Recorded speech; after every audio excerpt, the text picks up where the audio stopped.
Thanks so much. It was wonderful to have an opportunity to watch the film for the second time. I think let's dive right in. I'm going to start by introducing the three people who are joining me. Thanks so much. It was wonderful to have an opportunity to watch the film for the second time. I think let's dive right in. I'm going to start by introducing. Someone seems to have the YouTube video open. If you can please make sure that all your browsers are closed. It's wonderful to have an opportunity to watch the film for the second time. Just keep the Zoom meeting open, please. Thank you. Okay, great. So strange hearing myself in 15D. Okay, so let me, am I correct in saying, oh, Jackie the poet, you are with us. Okay, wonderful. So let me introduce everybody. Joining us today, we have the filmmaker themselves, as well as two people who appear in the film, and as well as another speaker. So let me begin with, let me just open this.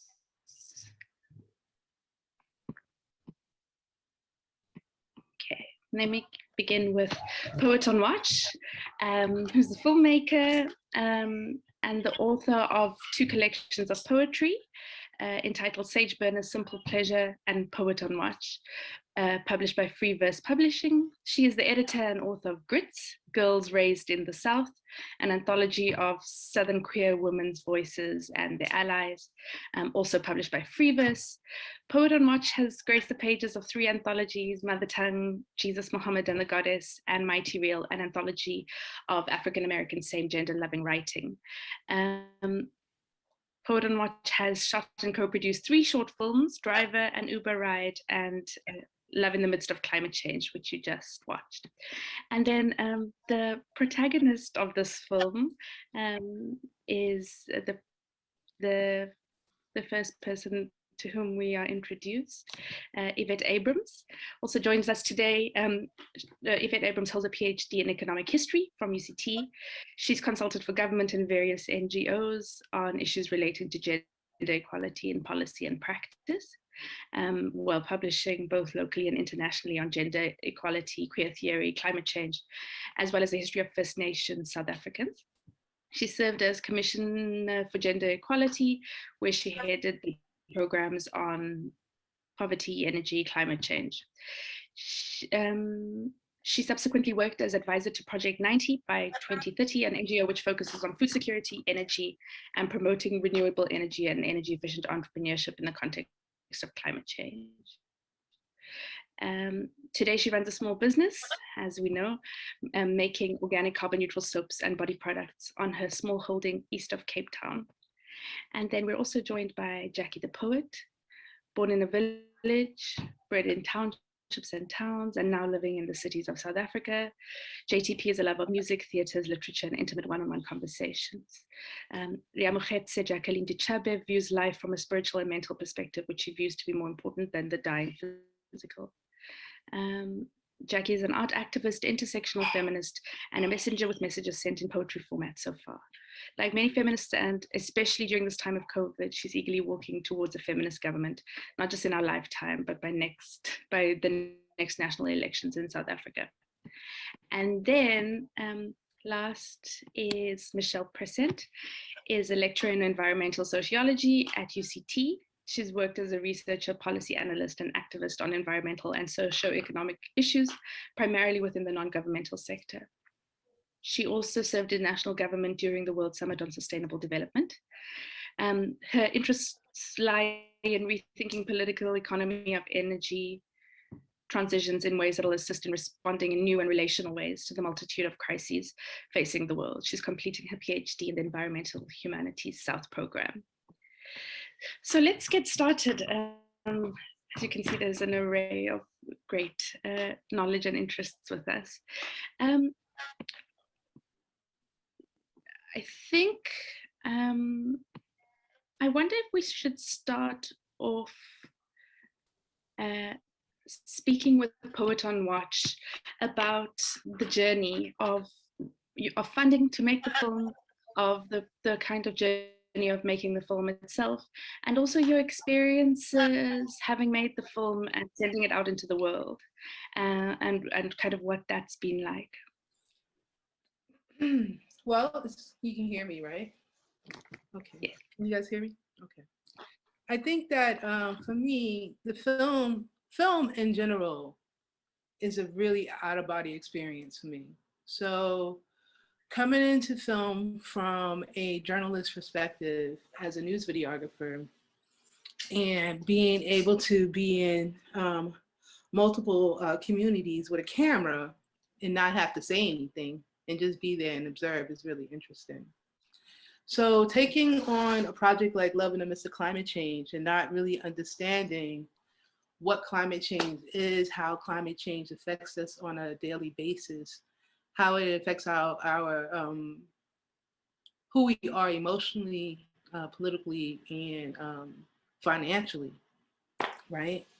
And so when people think about climate change, they think about so many different things. So when I was talking to different people in different communities around, what do you think climate change is? So you go into the hood in Newark, New Jersey, and then you go in the hood in Cape Town, to me is about the same. The ideology of how people think about weather. So when I talk to Africans about weather, you say, oh, who, weather? Oh, the white man stole the weather. When you start to talk about, it's really, yeah. So when I first heard that term, I said climate change. They said, oh, the white man stole the weather. I said, okay, did I culturally miss something? Okay, I said, so, but we talk about climate change. And they say, oh, I think I was in Durham. And they said, oh, yeah, the white man stole the weather. I said, okay, I got it. I'm on the same page. Okay, so when we talk about climate change, we talk about climate change in different communities, be it Native American to African, and those who are stewards of the earth, right? And how we look at the earth. Yeah, it's a deep relationship, and the conversation is deep. And so we think about the abuse of women, and we think about the abuse of the land, right? And we think about how that coincides with each other, and how people thought Black female bodies can take so much pain and they will operate on us with no anesthesia, right? And this is proven medical studies. And so that we were so different that we could take all this pain without having to get any anesthesia for our pain, right? So I look at the earth the same way, like how we dig into the earth and how we cut plants and how the plants bleed, but you don't really see blood, you see something else, right? So my being able to really study the plants this year because I had a stroke. And so with inside that, I say a good 11 months of just really concentrating on what was healing me. And what was healing me wasn't pharmaceuticals, it was plants. And so the combination of being able to talk to the plants and the plants being able to talk back to me was a really healing experience. And so Love in the Midst of Climate Change for me is not only just a film, it's a way of being, and it's a way of being in a new climate that we're now embarking on for the next past, like in this last 3 years that we've been in, 3.5 years, that we've been kind of coming out of what we call a pandemic, which I think we're still in. People are not wearing masks. Oh, I have a shot. Oh, I got this. But it's like it's the regard of the next person, and how do you regard the next person?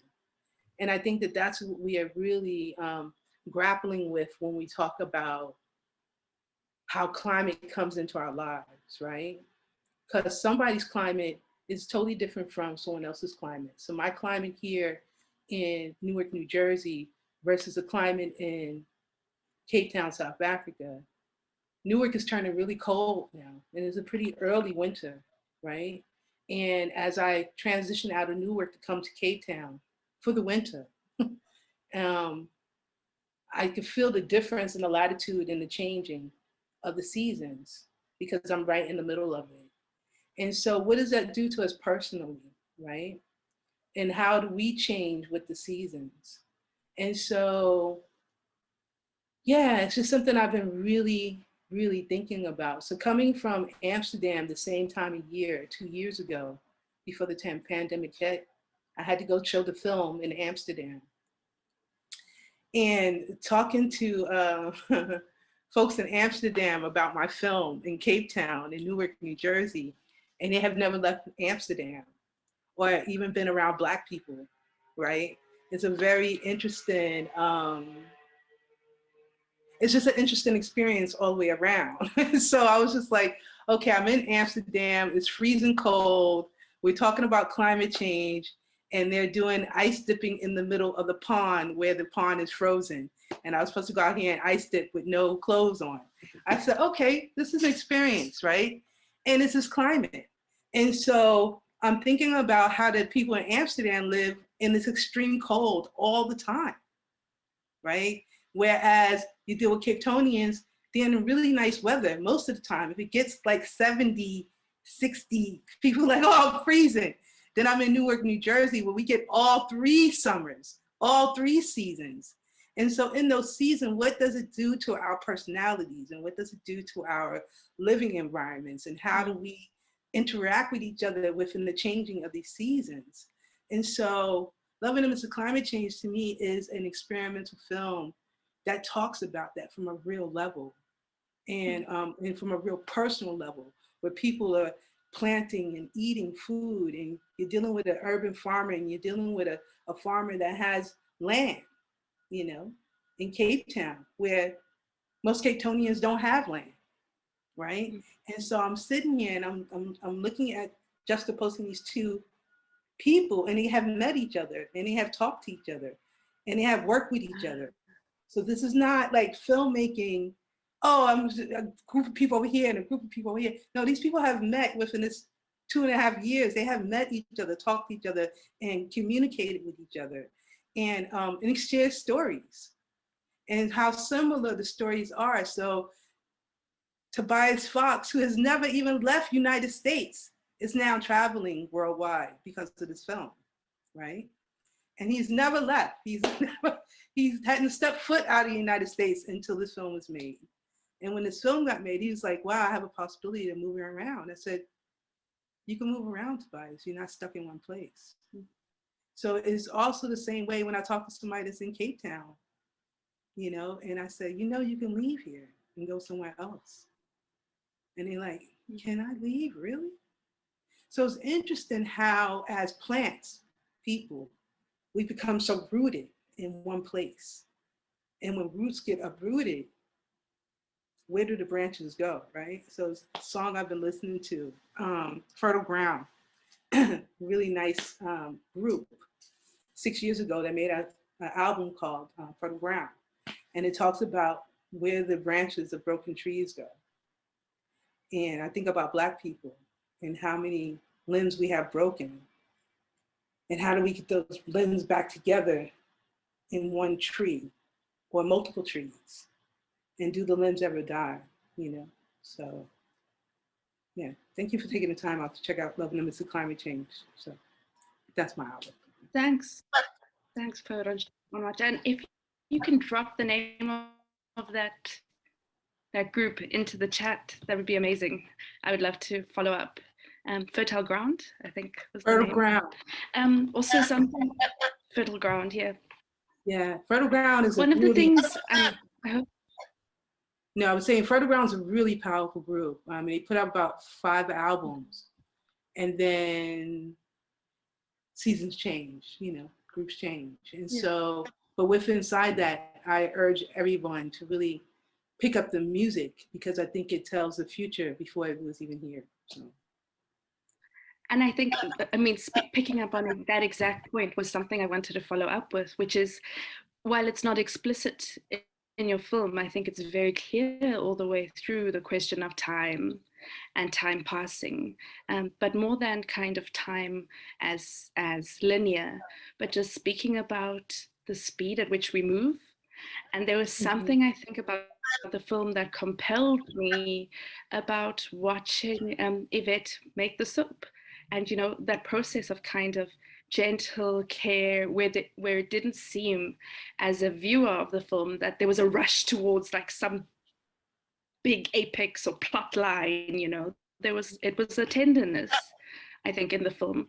And I think a lot of the things you're speaking about are about, as I understand what you're saying, is about even having had your stroke, and I'm really sorry to hear about that.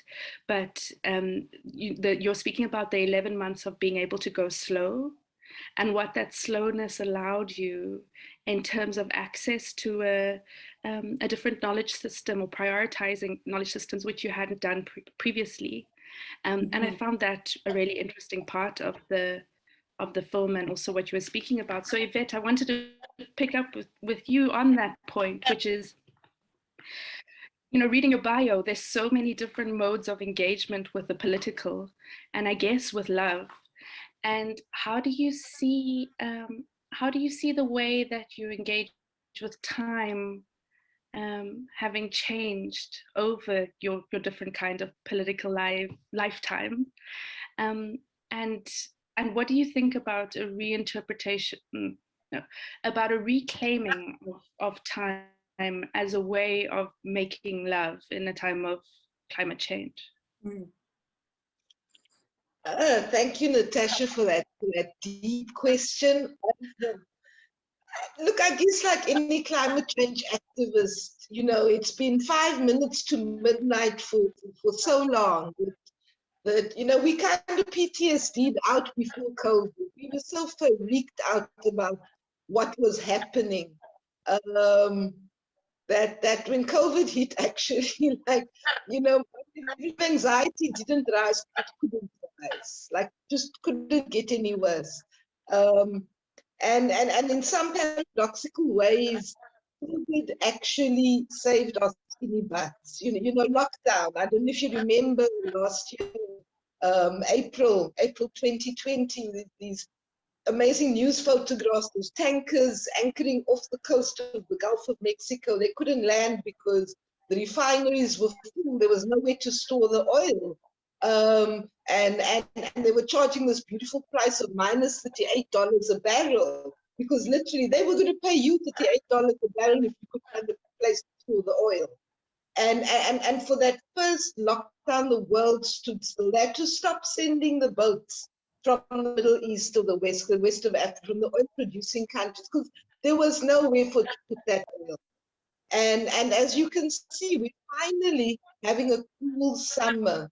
The Intergovernmental Panel Climate Change, fifth climate change report, for the first time in 25 years, of producing Intergovernmental Panel on Climate Change reports, actually has something positive to see. It says, thanks to lockdown, our kids might just have a functioning ecosystem by 2070. So time, suddenly we have, whereas before we didn't. And yeah, it's not just COVID, it's the work of thousands of activists like myself and Tobias and all the other ones who are on the movie. You know, there's this beautiful movement, Fridays for the Future, where school kids boycott every Friday, started by Greta Thunberg, who said, what's the point of going to school if I don't have a future? And you know, since 2018, they've been marching every Friday, and little by little, we're getting a few more seconds to live, a few more seconds to plant trees, to grow plants, to click back into the ecosystem. So that's me on time. I'm breathing slightly easier these days. I guess also, you know, the thing is that I live in 2 different times. So 5 to 6 days a week I live here on the farm, and I click in with the farm's rhythm. You know, I get up and I do whatever the land needs me to do. I've a long time given up any sort of, I mean, some sense gardening or in control of anything that happens on this here ecosystem. The fact is, you know, you don't own the land owes you. And the closest simile to what I really am and what I really do, I guess, is an earthworm. You know, I feed, I fertilize, I water. I'm a little bit of a goat, keep plants from each other. So the majority of my week, if I'm not in Zoom meetings, is that time. And then once or twice a week, I'll go to town, I'll market, and I'll click into city time, which is a whole other kettle of fish. And I guess I can see it clearly because it's no longer 24/7 for me. You know, city life, city time is interesting. Yeah. Yeah. I forgot your second question. You're going to have to remind me. I don't know if I framed it as a second question, but seeing as how you've given me the opportunity, I'm really, because the movie didn't show us any interactions between yourself and Tobias, or even either of you engaging with the material that Poet in Action shot. Sorry, I keep getting your name wrong, and that's really bad. Poet on March, sorry. Shot of either yourself or Tobias in the two different places. What was your response when you first saw that footage of Tobias, and what kind of similarities and differences did you see with your relationship to what you call your local ecosystem, but also to your farming practice? Well, I guess, look, the first thing I should say is this is a short version. P has a couple of hundred of hours of footage still, and we're still looking forward to hopefully P editing a full-length version of the film. There's certain plots and certain storylines that she's actually still busy developing. So all of you that are watching, this soap, it funds the movie. This is P Black Thought. This is liberated cultural territory.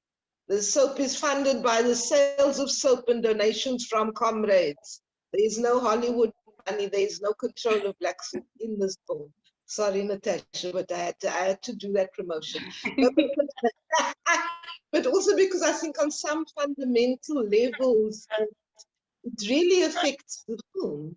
It really affects the way the film is made and the way, the rawness with which it captures live Black people doing real things.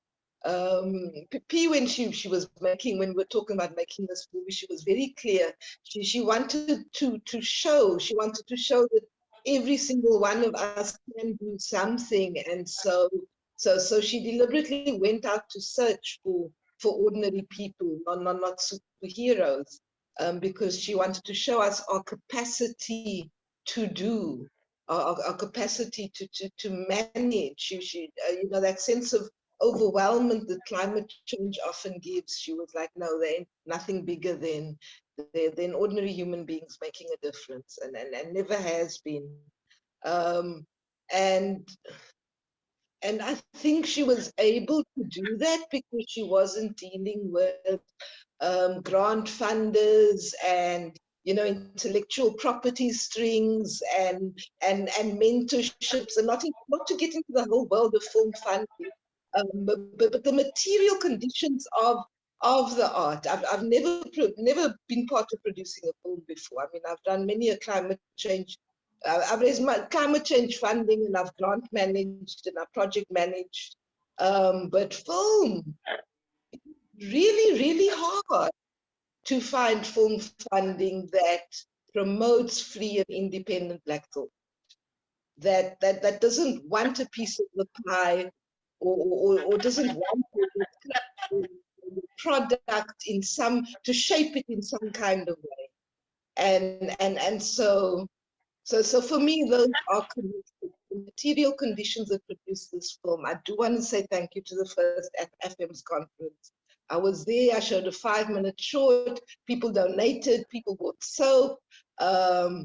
You know, Habiba Badarun not only donated money, but organized a film screening at Penn State where we sold more soap, collected more money.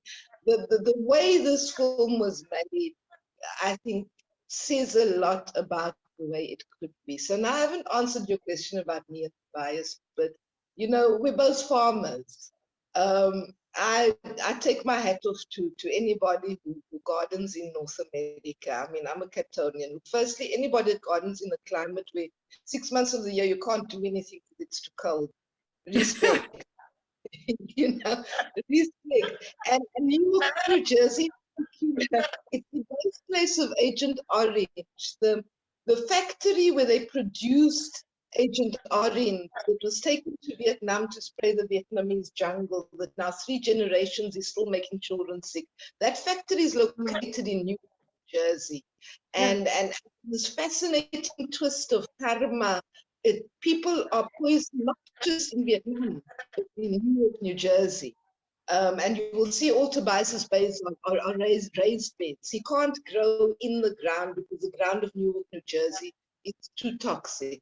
They've paved over the factory site in the Ironbound, but Agent Orange continues to leak into the Passaic River, into the land around it, and so I look at this sheer heroism.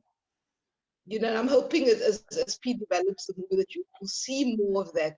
This heroism of a people that not only were taken to a continent as slaves, who hid seeds in their hair, as he loves to say, but who takes this toxic soil and does raised beds and endures the winters and somehow produces nourishment for our bodies and our souls. That to me is like, you know, I get inspired. Working on this movie inspires me. And I think it speaks to not only colonialism over time and place, but it also speaks to resistance over time and place, right? That story of Agent Orange, that the same kind of power systems that were destroying lives and continue to destroy lives in Vietnam do the same in the belly of the beast in the United States, but that resistance is alive in both places over time. Is also, yeah, like you say, something that's hopeful to hang on to. And having spoken about that in that way, I found that question of kind of reading metaphor in the film also one that's quite interesting. So how the soap is about soap, right? Like it's about the plants that Yvette is growing and with her community is working with, and thinking of the methodologies of making soap when you don't have product X and you don't have machinery Y. But it's also a metaphor for how we work, you know, with what we have in community, and work in ways that kind of respect community, the land, living and non-living beings, etc. And this question of metaphor and literal had me thinking how interesting it was to center a poet like yourself, Jackie, in the movie as a character, because I think poetry has, unlike so many formats, has the ability to speak about metaphor in really fascinating ways. And I wanted to ask you kind of how the climate appears in your poetry in ways that are both obvious and metaphorical. Thank you, Natasha and Afems, for this panel discussion. And Yvette, of course, for the invitation, and Poets on Watch for a great work done on that film. I think that's a very interesting question. But appearing on the film, I remember the day I was visiting Yvette, and Poets on Watch was also there, and she was filming. It came out of nowhere. I wasn't expecting it. So I like that also. It's very, you know, very natural in that way. And the chats that we had before and after that, I think led to me to think about what the panel of this discussion is about, which is environmental feminism.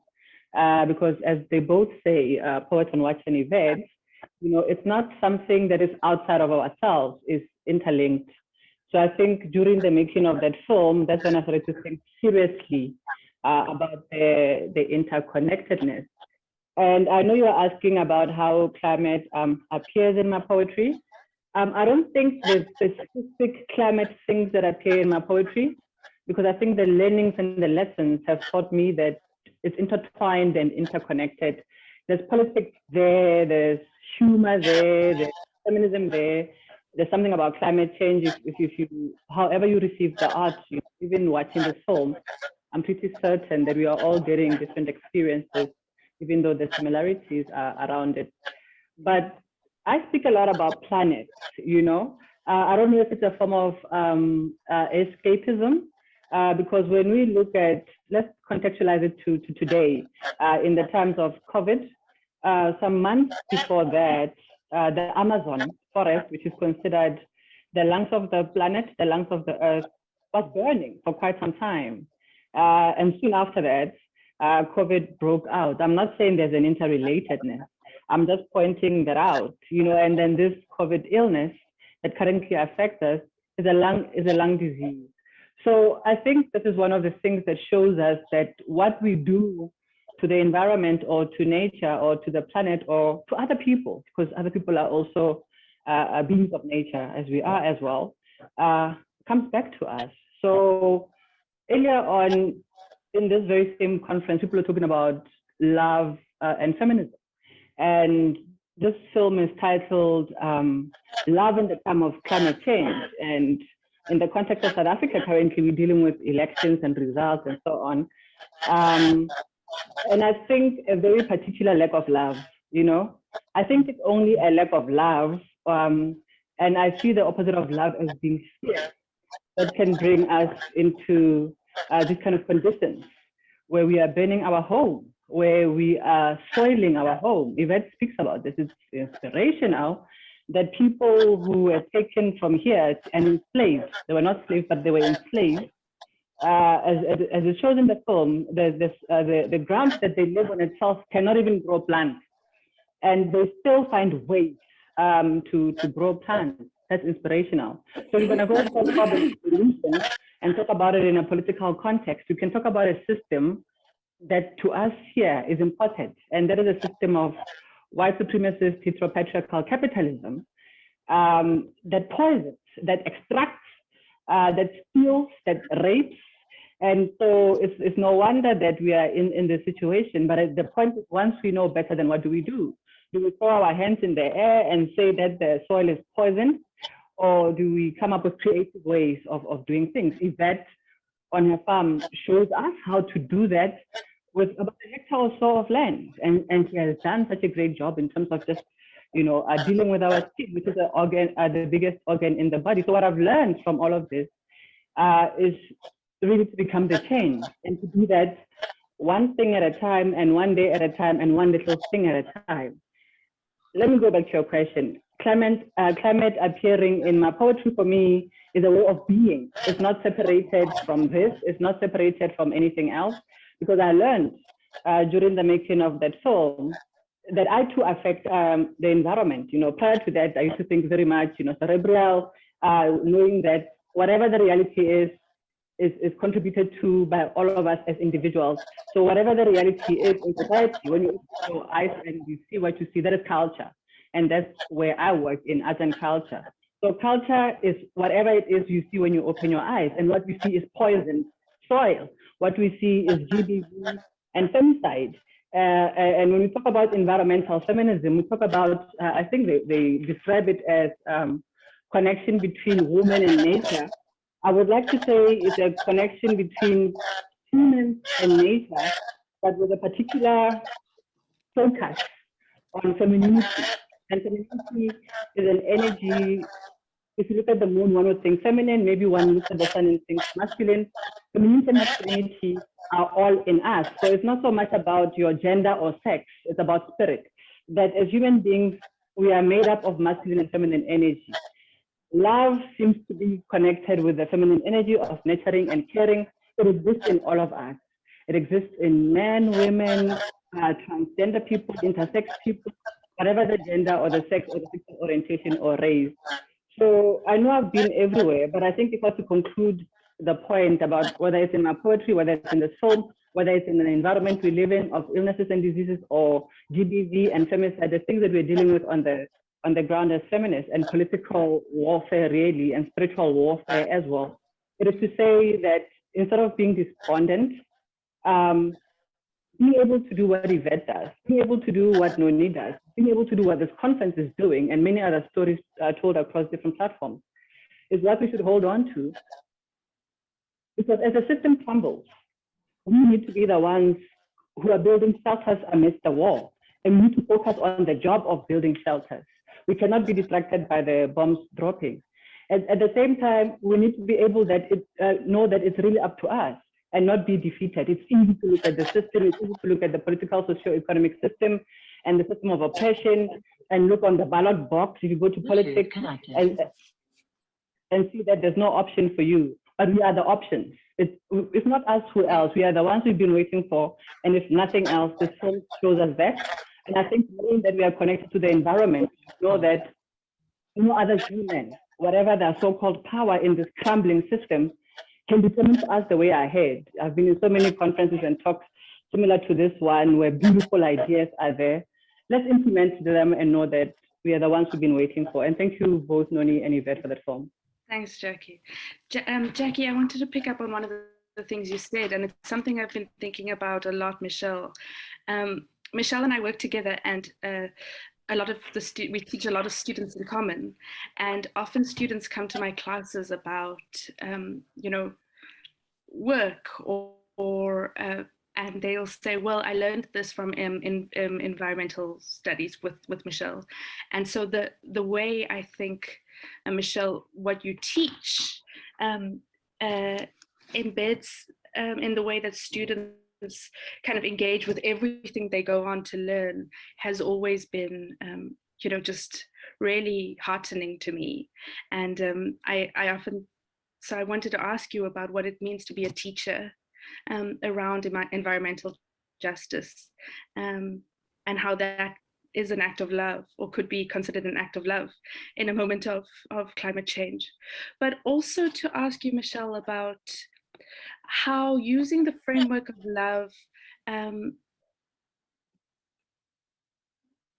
you know, one of the concerns I think that immediately strikes me is that it can individualize a struggle. Because what we're taught of as love is so often romantic love between two individuals, often quite often cis-het romantic love. But I think the experiences from this film and from what the people before I spoke about is about love as something broader and something about community as well. But how can thinking about love in this way allow us to broaden our understanding of both love and resistance in the moment of climate change? Thanks, Natasha. Can everyone hear me, first of all? Get a little closer. Great. Should I? Oh, I should just make it a bit louder. Okay. So it's getting dark here.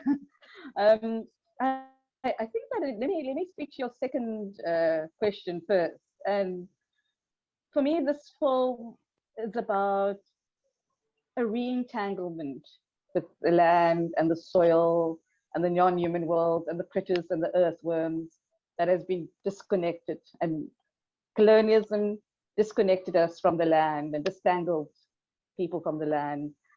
And it reminds me of Angela Davis' understanding or interpretation of the plot on the edges of the not the Anthropocene we're in, sort of, the plantation. And at the edges of this plantation, of people that were dispossessed, removed from their lands, the slaves, their love was born in the plot. And through the care and bringing the understanding of relation to land and each other to the plot, in that space was reciprocity, a relational way of thinking, and the work that needs to be done, in the sense, to me, it's in the cracks and the edges, and that film represents that. And so for me, in a way, I've sort of moved beyond the, I was in this conference or gathering called Beyond the Wilds of Climate Justice. because in this, through my sort of work and my activism, and I think for myself, I now see myself more as a post-activist, is that we can't really find justice in a system that was not created for justice. It was created for hierarchies and divisions and racialization. And profit. And it's, you know, began in a sense, a lot of it began with the plantations. And so it is the thinking outside of the cracks that we have to, for this sort of system. Then when I say we, the royal we, the ones thinking out of the box, need to entrench. And for me, partly that's what I speak about to the students, because students often come with ideas of solutions and what they're going to learn and what's going to take them to the edifice. And I always tell them, when you come into this space, it is a space of unlearning. You'll have to peel off everything you thought you knew of, you know, how things kind of work in a violent, colonial, modernist system that we're all stuck in at this moment. And, you know, all our various crises, climate crisis, social crisis, the COVID crisis, is this moment of really peeling off and thinking anew or thinking a different. And so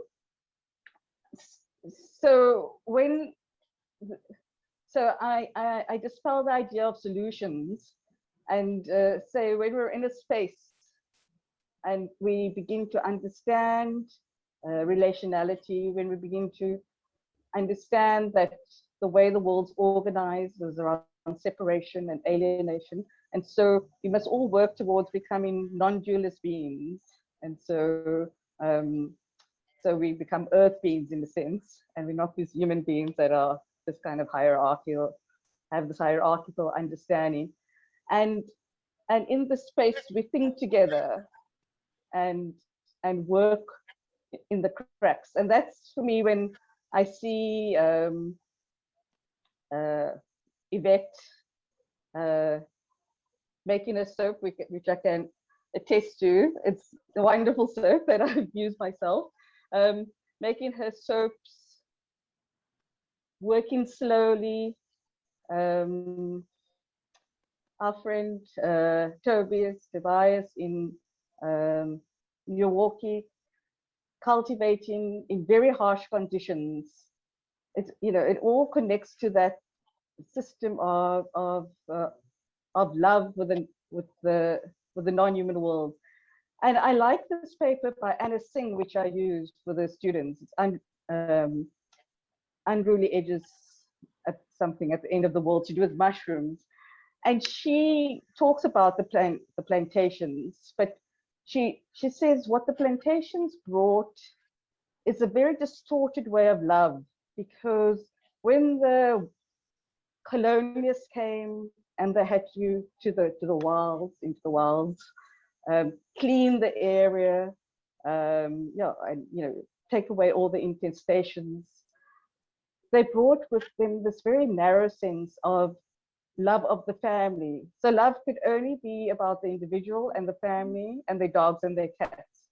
And so we're in a sense became conditioned to think about this kind of very individual love. And we forget about the collective and the commune to commune and the communings. And so that is something we deeply have to also unlearn, because, you know, that's what we get in the media, the sort of, you know, individual love and romantic love, and bring back the kind of love for the collective, both for ourselves, for others, and the non-human world, and also for me, break that idea of separation. And so bring back the love of the collective and move away from this kind of individual and just me and myself and my family and our dog and our cat. Natasha and I live in Woodstock, and so I do love dogs and cats, but here in Woodstock there's there's something a bit of an overkill about people's relationships, and I feel always a bit orientated, because in Woodstock there's also many people living on the streets, and so this is the thing, that the love can't spread beyond, you know, the individual and the family and the dog and the cats to others that are in need, you know, as well as our connection to the non-human worlds. I'll stop there. Thanks, Michelle. I would love to keep this conversation going, and I would love to have kind of live responses from the audience, both online audience and in-person audience. But I also know that rest is an act of love, and it's been a long day for everybody. So I'm going to ask that we end the session now, but that the speakers in the time, if you have time, to have a look at some of the comments and questions that are already starting to come through. And if you are able to engage with them after the session, perhaps by email or perhaps in the YouTube comments on the video, that would be wonderful. And I'm very grateful to all of you. I'm very grateful for the movie. I'd like to reiterate Yvette's call to support Love in the Midst of Climate Change, both this film as well as any future films. Oh yes, Yvette has just put in the chat box how you can donate and how you can buy the soap, not only because it's a gift to the movie, but also because it's a gift to yourself. I use it to wash my child. It's the only soap I use to wash my child. So that's a shout out. Thanks to everybody. Thanks for joining us today. Thank you. Bye. Thank you. Bye. Lovely to share platform with you people. That was real. Yeah. Thank you so much. Bye. Thank you. Bye-bye.